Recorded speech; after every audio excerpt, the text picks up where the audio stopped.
Hello everyone, कैसे हैं आप सभी लोग। आई होप सारे लोग बढ़िया होंगे। तो हमारे जो स्ट्रेटजी के तहत प्लानिंग चल रही थी उसमें हमने देखे थे 3 क्वेश्चन हम लोगों ने कल कर लिए थे, है ना। तो 3 क्वेश्चन की जो मैंने पीडीएफ पूरी तैयार करी, 7 से 8 क्वेश्चन इस पूरी पीडीएफ में है और 3 क्वेश्चन हम लोग कर चुके हैं। तो आज हम जितने भी क्वेश्चन पीडीएफ के अंदर फिलहाल मैंने रखे हैं वो सारे सॉल्व करने वाले हैं। मे भी थोड़ा वीडियो 40-50 मिनट की जाए, है ना। तो थोड़ा आप लोग देख लीजिएगा वीडियो अच्छे से और इन क्वेश्चंस को रिगरेसली प्रैक्टिस करिएगा, क्योंकि ये क्वेश्चन बहुत इंपॉर्टेंट है। 7-8 साल के पेपर का जो कंक्लूजन है वहां से क्वेश्चन मैंने निकाले हैं, बहुत मेहनत से ये क्वेश्चन बनाए हुए हैं। तो आप लोग इनकी प्रैक्टिस जरूर कर लीजिएगा, है ना। अगर आप इनकी प्रैक्टिस कर लेते हैं और इसी टाइप के क्वेश्चन एग्जाम में आने वाले हैं, श्योर है थोड़ा बहुत इनसे मिलते जुलते क्वेश्चन आप हर जगह से सॉल्व करने की कोशिश करें तो फिर अकाउंट्स में मार्क्स आपके नहीं कटेंगे। ठीक है बात। चलिए हम बिना देरी के स्टार्ट करते हैं आज का कार्यक्रम। तो 4th क्वेश्चन हमारे पास है आज। तो देखो फ्लैश हो गया क्वेश्चन। क्वेश्चन कहता है कि Prakash limited took over assets of ₹7 lakh and the liabilities of ₹2 lakh from Shiva limited. ठीक है, प्रकाश लिमिटेड ने क्या करा, 7 लाख रुपए की एसेट्स खरीदी और 2 लाख की लाइबिलिटीज खरीदी from the Shiva limited for a purchase consideration of ₹4,59,500। Purchase consideration का मतलब होता है कि सामने वाले को जितना भी अमाउंट मैंने पे करना है, जितनी मेरी लाइबिलिटी है सामने वाले के लिए, वो सारी की सारी बातें परचेज कंसिडरेशन के अंदर आती हैं। ₹8,500 were paid through a bank draft to 3 months and the balance by issue of equity share of ₹10 each at a premium of 10%। ठीक है, ये डिवेंचर वाला मामला हो या फिर शेयर वाला मामला हो, तो purchase consideration other than cash वाला जो टॉपिक है वो है ये, है ना। तो बहुत इजी टॉपिक है और इसकी आने की संभावना पूरी है, मतलब 101% क्वेश्चन आएगा एग्जाम में। पास necessary entries for the above transaction, हमने एंट्रीज करनी है। ठीक है बात। किसकी बुक में भाई, प्रकाश लिमिटेड की बुक में हम लोगों ने एंट्री करनी है, राइट। चलिए कर ले हम लोग बात क्वेश्चन के ऊपर। तो क्वेश्चन कहता है कि Prakash limited took over assets of ₹7 lakh, 7 lakh की एसेट्स आई हैं। ठीक है बात। तो हम लोग 7 लाख की एसेट्स अगर आई हैं तो हम एंट्री करेंगे एसेट्स अकाउंट डेबिट, है ना। एसेट्स अकाउंट हम लोगों ने डेबिट किया विथ ₹7 लाख। ठीक है बात। उसके बाद कहानी है, आगे कहता है कि हमने लाइबिलिटीज भी खरीदी हैं 2 लाख रुपए की। अगर ऐसा है तो हम लाइबिलिटीज भी कर लें, लाइबिलिटीज भी कर लें हम लोग। लाइबिलिटीज हमने खरीदी 2 लाख रुपए की। ठीक है बात।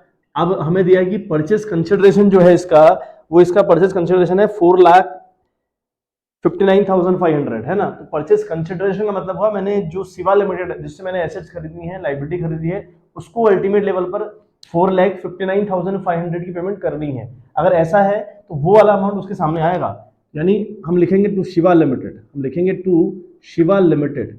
ठीक है बात। यहां पर हम लिखेंगे 4,59,500। ठीक है। अब जहां पर परचेज कंसिडरेशन हम लोग को दिया रहता है ना, परचेज कंसिडरेशन का मतलब हुआ मैंने सामने वाले का कितना अमाउंट पे करना है, तो ये अमाउंट उस कंपनी के आगे आएगा। ठीक बात। आगे अगर हम बात करें तो आगे कहानी क्या है भाई।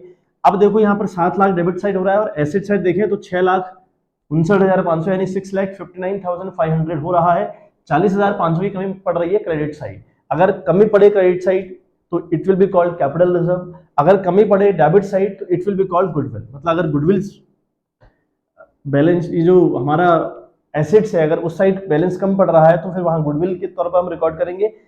यहां पर हमारे क्रेडिट साइड बैलेंस कम पड़ रहा है 40,500 रुपए का, ये 40,500 की कमी पड़ रही है। सो तभी जाकर अगर मैं यहाँ 40,500 लिखूं तब जाकर दोनों अमाउंट इक्वल हो रहे हैं। अगर ऐसा कहीं पर होगा, यहाँ पर क्रेडिट साइड कम पड़ रहा है, it will be called capital reserve. तो इसे हम कहेंगे टू कैपिटल रिजर्व।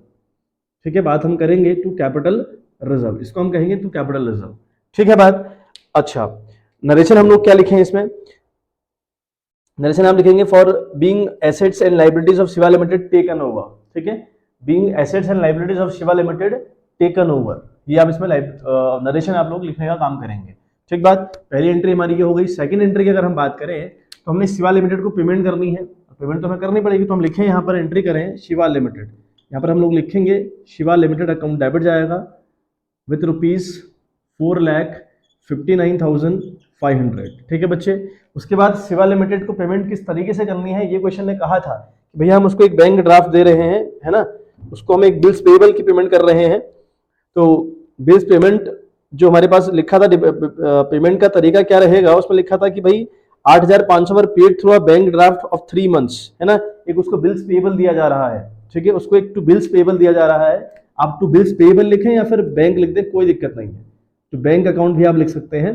तो आपने 8,500 की पेमेंट इसको कर दी बच्चे, ठीक बात। बाकी जो पेमेंट इसको करी जाएगी शिवा लिमिटेड को, वो करी जाएगी थ्रू दी इक्विटी शेयर, उसको इक्विटी शेयर प्रोवाइड करवाए जाएंगे। और उन इक्विटी शेयर की कंडीशन ये है, इक्विटी शेयर दिया जाएगा 10 रुपए का, इक्विटी शेयर एक होगा और उस पर 10% का प्रीमियम भी लिया जाएगा शिवा लिमिटेड से।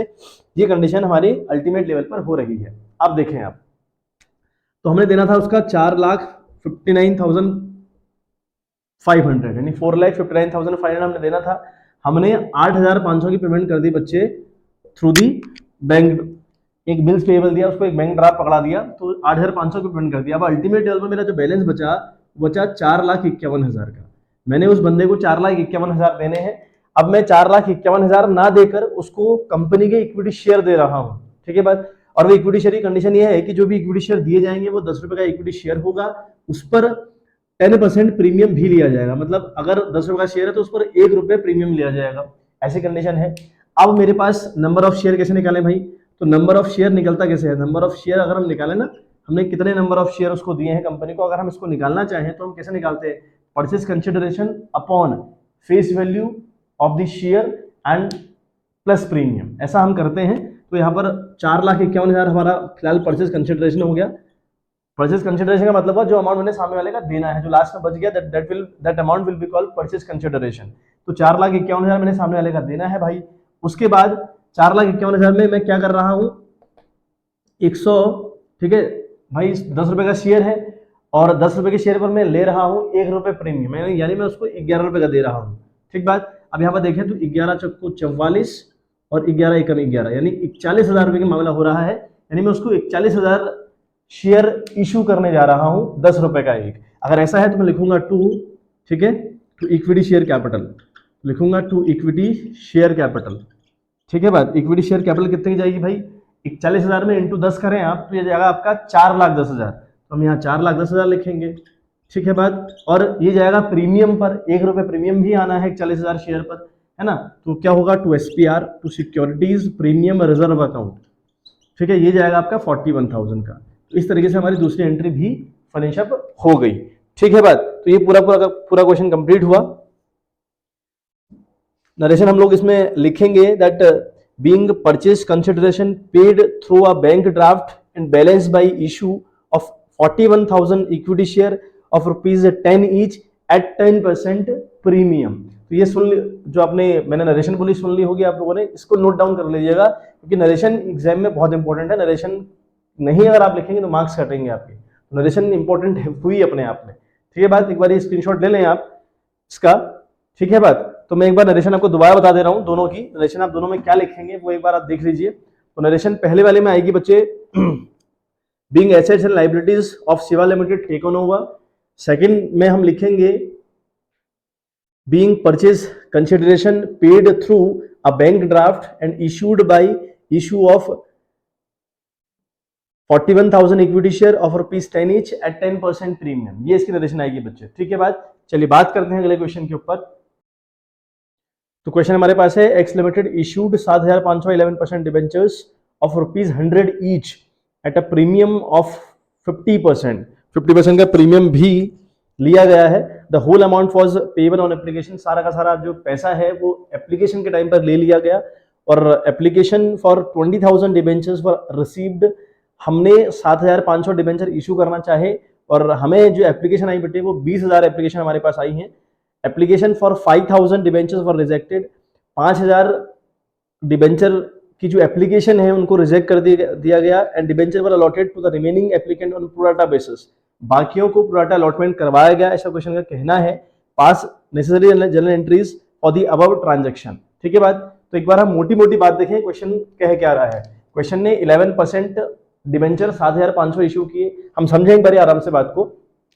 बाद में होता क्या है, हमारे पास 20,000 एप्लीकेशन आती हैं फ्रॉम द मार्केट, तो 20,000 तो हम दे नहीं पाएंगे भाई, हम तो सिर्फ 7,500 ही आपको इशू कर सकते हैं। अगली बात क्वेश्चन ने कहा है कि भाई जो डिबेंचर होगा वो 100 रुपए का रहेगा जिस पर 50% का प्रीमियम लिया जाएगा।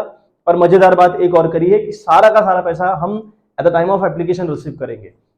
एक बात, अब हमें एक बात याद होनी चाहिए, चाहे वो शेयर की बात हो, चाहे वो फिर डिवेंचर की बात हो, अगर आप सारा का सारा पैसा इकट्ठा विद दी एप्लीकेशन लेते हैं तो आप प्रोराटा अलॉटमेंट नहीं करवा सकते।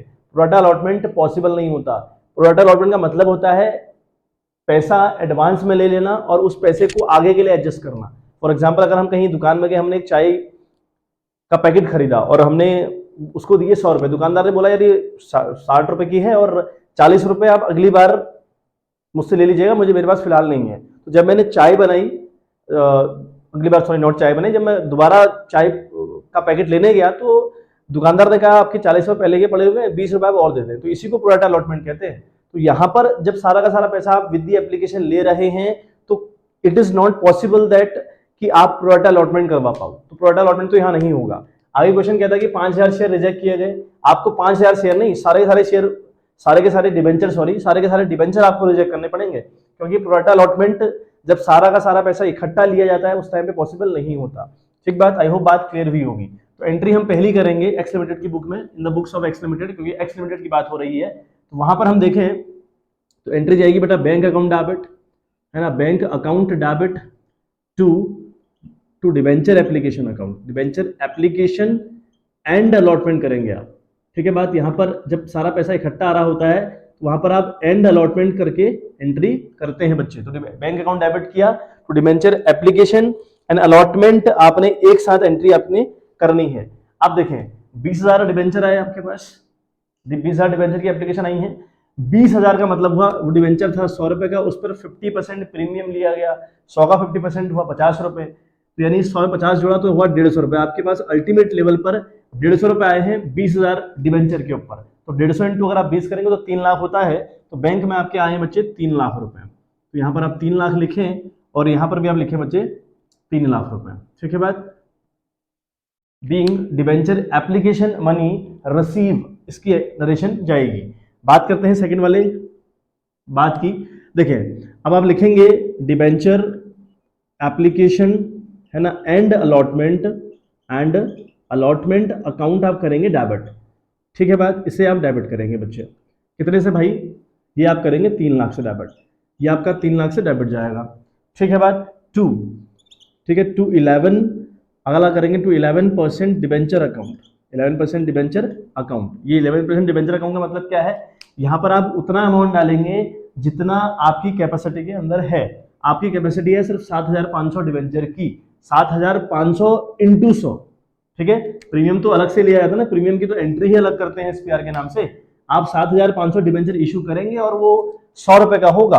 तो यहाँ पर जो बैलेंस आएगा 11% डिबेंचर वाले अकाउंट में वो 7,500 इंटू 100 आएगा। ठीक है, 7,500 इंटू 100, तो वो होता है आपका अल्टीमेट लेवल पर 7,50,000 रुपए, ये यहाँ पर आएगा। उसके बाद इन्हीं डिबेंचर पर, यानी इन्हीं 7,500 डिबेंचर पर आप एसपीआर के भी अधिकारी हैं, तो आप लिखेंगे to securities premium reserve account. ठीक है बात, उन्हीं 7,500 पर 50 रुपए के हिसाब से, है ना, 7,500 इंटू 50 के हिसाब से आपके पास प्रीमियम भी आया होगा। ठीक है, 7,500 इंटू 50, तो ये बेटा हो रहा है आपका 3,75,000 रुपए। ये आपका हो रहा है 3,75,000 रुपये। ओके, नाउ बाकी सारा का सारा पैसा, क्वेश्चन ने बोला है कि हमने सिर्फ 5,000 रिजेक्ट किए, बाकियों को प्रोराटा अलॉटमेंट करवाया। लेकिन आप एक बात याद रखेंगे कि whenever we are receiving all the money together, सारा का सारा पैसा we are receiving on the application, तो that time pro rata allotment is not possible. ये याद रखें, तो उस टाइम पे पूरे के पूरे डिबेंचर हो, चाहे वो शेयर हो, आपको रिजेक्ट करने पड़ते हैं। तो हमारे पास 20,000 एप्लीकेशन आई, 7,500 हमने उनका तो मामला कर दिया, 20,000 में से 7,500 का तो मामला मैंने कर दिया बच्चे। ठीक है बात, तो ये बचता है आपका अल्टीमेट लेवल 12,500 बचता है ना, 12,500, ये आपका 12,500 डिबेंचर बचेंगे जो मुझे रिजेक्ट करने हैं। तो इन 12,500 डिबेंचर पर आपको 150 रुपए वापस करने हैं। 100 रुपए का डिबेंचर था, 50 आपने प्रीमियम भी लिया था उनसे, तो आप इस 12,500 इंटू 100 करेंगे, तब जाकर इसमें टू बैंक की एंट्री आएगी। ठीक है बात, टू बैंक, ये आपने सारा का सारा मामला वापस करना है बच्चे। तो टू बैंक में आप देखें 12,500 को आप मल्टीप्लाई करेंगे बच्चे 150 रुपए से, तो ये आपका आ रहा है 18,75,000 रुपए। ये आपका आ रहा है बच्चे 18,75,000 रुपए। ठीक है बात, तो इस तरीके से इसमें एंट्री की जाएंगी बच्चे। ठीक है बात, तो नरेशन पर आप ध्यान दें, इंपॉर्टेंट हमारे पास जो हुई वो नरेशन हुई। तो तो नरेशन अगर नहीं हम लिखेंगे तो दिक्कत हमारी बन सकती है, ठीक है बात। तो नरेशन पहले मैंने आपको बताई थी कि being debenture application money receive, पहली नरेशन आएगी। एंड सेकंड नरेशन आप लिखेंगे being application money transfer to debenture account, ठीक है, एंड द रिमेनिंग डिबेंचर्स, और या फिर आप लिखेंगे and excess debenture were rejected, ठीक है। तो ऐसा आप लिख सकते हैं कि being debenture application money transfer to debenture account and excess debenture application money were rejected, ऐसा आप लिख सकते हैं। कोई भी एक बात लिख लें जो आपको रिलेवेंट लग रही है। तो इस तरीके से क्वेश्चन सॉल्व हुआ बच्चे। बात करते हैं हम लोग थर्ड क्वेश्चन के ऊपर, ठीक है। तो इस तरीके से हमारे आज का ये तीसरा क्वेश्चन है, और अल्टीमेट देखें तो पूरी पीडीएफ जो मैंने बना के रखी है उस पीडीएफ का छठा क्वेश्चन ये है। तो इस क्वेश्चन के ऊपर हम लोग बात करते हैं। अल्टीमेट लेवल पर 7 से 8 क्वेश्चन इस पीडीएफ के अंदर हैं, और बिल्कुल ऐसे ही क्वेश्चन आपको पढ़ने हैं बेटे, बिल्कुल सेम क्वेश्चन, इसी लहीजे के क्वेश्चन आपको प्रैक्टिस करने हैं। इन्हें तो आप रिग्रेसली प्रैक्टिस करिएगा, क्योंकि ये बहुत सारे इंपॉर्टेंट क्वेश्चन है और कई बार एग्जाम में ये क्वेश्चन आए हुए हैं। तो अक्सर सीबीएसई इसी टाइप के क्वेश्चन आपसे पूछेगा। तो ये वादा मेरा आपसे है कि इस टाइप के क्वेश्चन को अगर आप कर लें तो आपका ये 3 नंबर वाला जो कॉन्सेप्ट है बिल्कुल बाहर नहीं जाएगा, ठीक है बात। चलिए बात करते हैं नेक्स्ट क्वेश्चन के ऊपर। तो Kabir and Farid are partners in a firm sharing profits in the ratio 3:1, ठीक है। कबीर और फरीद दो पार्टनर्स हैं जो अपना प्रॉफिट शेयरिंग रेशियो 3:1 में बांटा करते हैं। On 1/4/2022 they admitted money into the partnership for 1/4 share in the profit of the firm. 1/4/2022 को यानी 1 अप्रैल 2022 को मनिक को अपनी पार्टनरशिप के अंदर एंटर करते हैं फॉर 1/4 शेयर, ठीक है बात। Manik brought his share of goodwill in cash, जो मनिक है वो अपना कैश लेकर आता है फॉर द गुडविल, और goodwill of the firm was valued on the basis of 2 year purchase, 2 साल के परचेस के बेस पर, of last 3 year average profit के बेस पर प्रॉफिट आपकी गुडविल आपकी निकाली जाएगी। फिर उस गुडविल में मनी कितना लेकर आएगा वो हम डिसाइड करेंगे। The profit of the last 3 year were rupees 90, 31 और 86,000 रुपए का आपका अल्टीमेट 3 साल का प्रॉफिट है। 3 साल के प्रॉफिट को आप ऐड करेंगे, 3 से डिवाइड करेंगे तो निकलेगा एवरेज प्रॉफिट। जो एवरेज प्रॉफिट आएगा उस एवरेज प्रॉफिट को आप मल्टीप्लाई करेंगे 2, क्योंकि नंबर ऑफ ईयर परचेस 2 है। तो ये इस तरीके से अगर आप करेंगे तो आपकी निकल आएगी गुडविल ऑफ द फर्म। फिर उस गुडविल जो ऑफ द फर्म जो भी निकलेगी उसको मल्टीप्लाई करेंगे 1/4 से, तो मनिक कितना हिस्सा लेकर आएगा ये भी निकल आएगा, ठीक है बात। During the year 2021-22 there was a loss of rupees 20,000। 21-22 में एक लॉस हो रखी है 20,000 रुपए की ड्यू टू फायर के कारण, which was not accounted for while calculating the profit. जब प्रॉफिट को कैलकुलेट किया गया तो इस 20,000 को इग्नोर किया गया, ऐसा क्वेश्चन कहता है। ये जो 20,000 रुपए है इट इज एबनॉर्मल लॉस, है ना, जो नॉर्मल गतिविधि नहीं है, जो नॉर्मल बात है ही नहीं, उसके थ्रू हम लोग को लॉस हुआ पड़ा है। इन एबनॉर्मल चीजों को इग्नोर ही करना चाहिए whenever we are calculating the profit और whenever we are calculating the pure profit, है ना। तो उस टाइम पे हम लोग को इन चीजों को इग्नोर ही करना होता है। तो इस बात का यहाँ पर कोई रिलेवेंट नहीं है, यहाँ इग्नोर किया है, बिल्कुल ठीक किया है। तो हमारा इस 20,000 से कोई लेना देना नहीं हुआ। अगर इग्नोर नहीं किया होता, ये लेस किया होता, तो हम इसको दोबारा ऐड कर रहे होते हैं, है ना। लेकिन फिलहाल क्वेश्चन ने इग्नोर किया तो हम भी इसे इग्नोर करने का काम करेंगे, क्योंकि एबनॉर्मल चीजें इग्नोर ही की जाती हैं। बात करें अगले बात ही, तो करना क्या है इस क्वेश्चन के अंदर, calculate the value of goodwill and pass necessary general entries for the treatment of goodwill. हमने करना क्या है, हमने गुडविल की कैलकुलेशन करनी है और फिर उस गुडविल के रिगार्डिंग हमें एंट्रीज करनी है, लाने की और बांटने की। यानी मनिक लेकर आएगा और जो कबीर और फरीद हैं उनको गुडविल मिलेगी उनके सैक्रिफाइसिंग रेशियो में। तो उस 2 बातों की हमें एंट्री करनी है, एक गुडविल लाने की और एक गुडविल को बांटने की, ठीक है बात। करते हैं इसके ऊपर बात। चले बच्चे, तो सबसे पहले हम लोग गुडविल की कैलकुलेशन करते हैं। गुडविल की कैलकुलेशन करने के लिए हमें क्वेश्चन ने कहा है दैट कि जो एवरेज प्रॉफिट है वो आप निकालें, 3 साल का आपने एवरेज प्रॉफिट निकालना है, फिर उस एवरेज प्रॉफिट को आपने मल्टीप्लाई करना है 2 से, ऐसा क्वेश्चन का कहना है। तो गुडविल तब निकलेगी। हमें पता है भाई गुडविल का फॉर्मूला है, गुडविल का एक फॉर्मूला हमारे पास हुआ, goodwill equals to average profit into number of year purchase, we know very well. तो गुडविल का formula average profit into number of year purchase हुआ।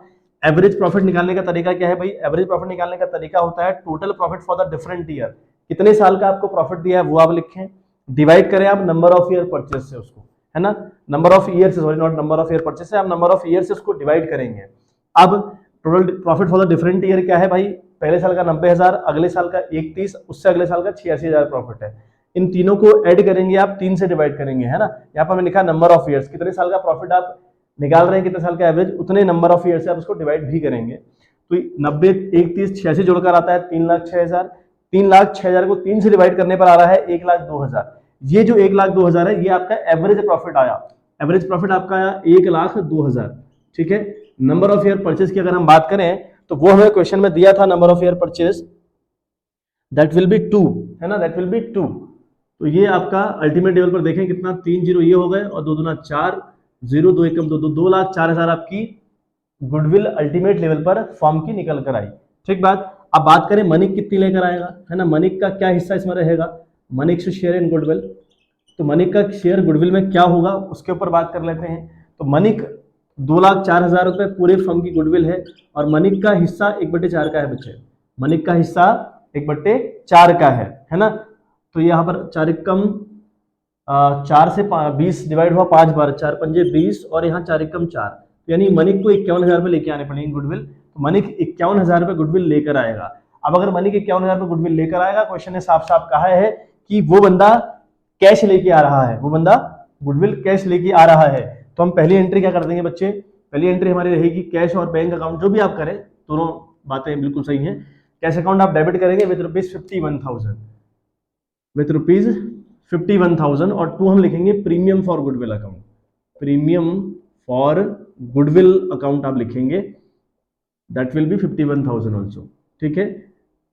ब्रिंग, यहां पर नरेशन आएगी being premium for goodwill brought by incoming partner और brought by मनिक, ऐसा भी आप लिख सकते हैं। तो ये नरेशन आपने, मैं फिर आपसे कह रहा हूं बार बार कि नरेशन एग्जाम में इंपॉर्टेंट होती है, आपने नरेशन पर स्पेशल ध्यान देना है, ठीक है बात। तो ये बात हमने पहली एंट्री के थ्रू कर ली।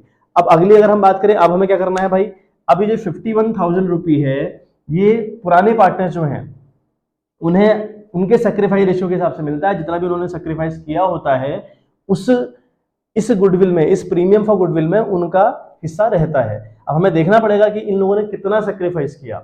एक बार क्वेश्चन आपको दोबारा फ्लैश करवाऊं, क्वेश्चन देखो, कबीर और फरीद 2 पार्टनर, इनका रेशियो 3:1 है, 1/4 के लिए मनिक आ रहा है, लेकिन क्वेश्चन में कहीं ये जानकारी गिवन नहीं है कि मनिक को कौन कितना शेयर दे रहा है या मनिक किससे कितना ले रहा है।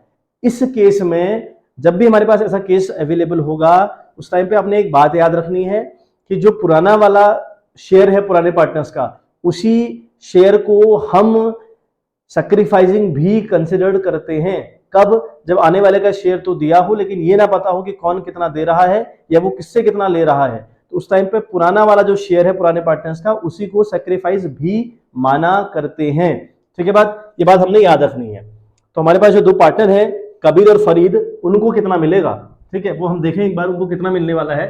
तो कबीर और फरीद की बात करें, इनका रेशियो जो है, इनका रेशियो जो बच्चे है वो 3:1 है, मतलब 3/4 का कबीर का और 1/4 का फरीद का, है ना। तो पहले कबीर को हम कितना मिलना हम देखें, इस उसमें कबीर का कितना हिस्सा होगा, कबीर का देखें 51,000 में हिस्सा रहेगा बटे 3/4 का, और जो फरीद है उसका जो हिस्सा होगा इस 51,000 में वो होगा 1/4 का, ठीक है, 3/4 और 1/4, 3 उसका था 1 उसका था, 3 और 1 जोड़कर 4 हुआ, यहाँ 1 और 3 जोड़कर 4 हुआ, तो मतलब 1/4 इसका और 3/4 इसका।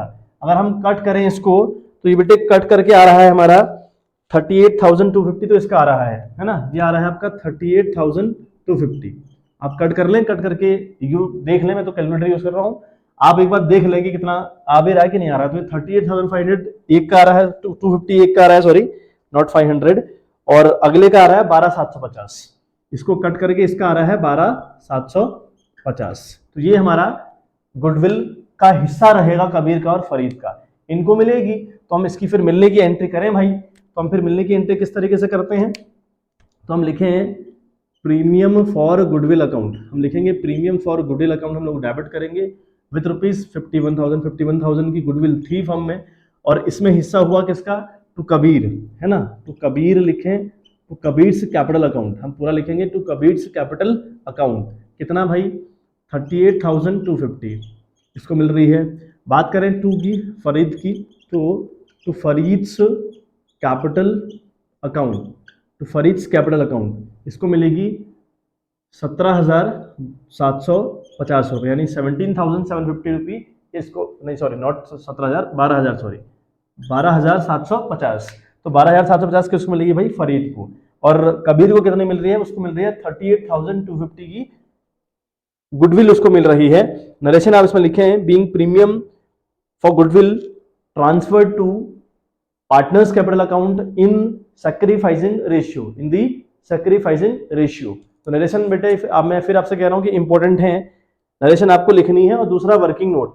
एग्जाम में दोनों बातें हैं। अब याद रखें कि वर्किंग नोट भी करना है। वर्किंग नोट अगर आप करते हैं एक्स्ट्रा मार्क्स नहीं है, नरेशन अगर आप लिखते हैं एक्स्ट्रा मार्क्स नहीं है, लेकिन अगर आप नरेशन और वर्किंग नोट नहीं करेंगे तो बेटा आपके मार्क्स कंफर्म एग्जाम में कटेंगे। तो इसलिए बहुत ध्यान रखिएगा कि हमें हमारा वर्किंग नोट बहुत क्लियर हो, और दूसरा हमारा जो नरेशन है वो हमें हर बार जब भी हम एंट्री करेंगे वो एंट्री हम करने के बाद नरेशन पक्का लिखें, और एंट्रीज हम फॉर्मेट के अंदर करें। फॉर्मेट एग्जाम में बनाना है आपने, बगैर फॉर्मेट की कोई चीज एग्जाम में नहीं करनी है।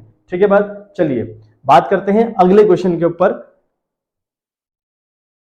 चलिए बच्चे अगले क्वेश्चन के ऊपर बात करते हैं। तो लिखा है कि state the heads under which following item are depicted in the statement of profit and loss account.